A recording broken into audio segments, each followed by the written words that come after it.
Okay, revised drawings per your email. Taking the glass out of this.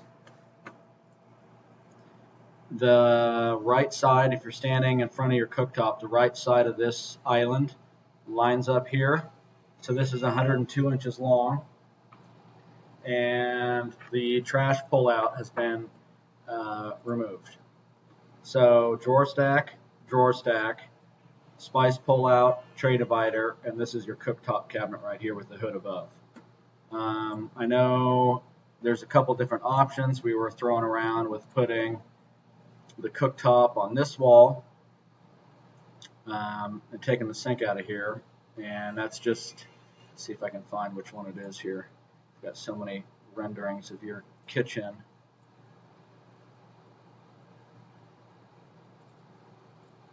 I think it's this one. Yeah. So this was the other option. Cooktop, your large hood, spice pullout, tray divider, big drawer banks here. This is the appliance garage. And the island, yep, okay, I did do that originally. That island lines up here. So this is looking at the front of your island, which is same size, 101 inch smaller than the first one you looked at.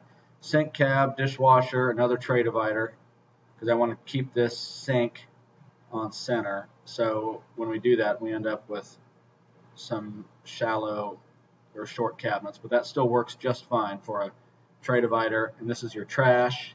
We can take that out, but you guys have so much storage, drawer space on this wall. If it were me, I would leave this trash here and then a small drawer stack to the left.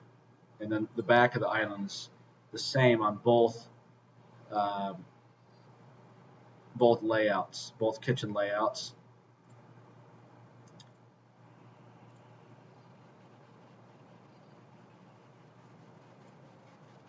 Garage door, pantry,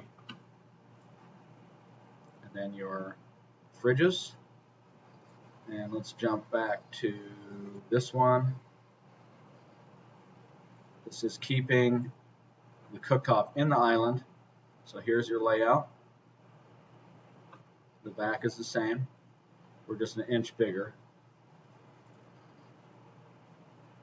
Sink, but this window has been removed, or you keep it there in those floating shelves.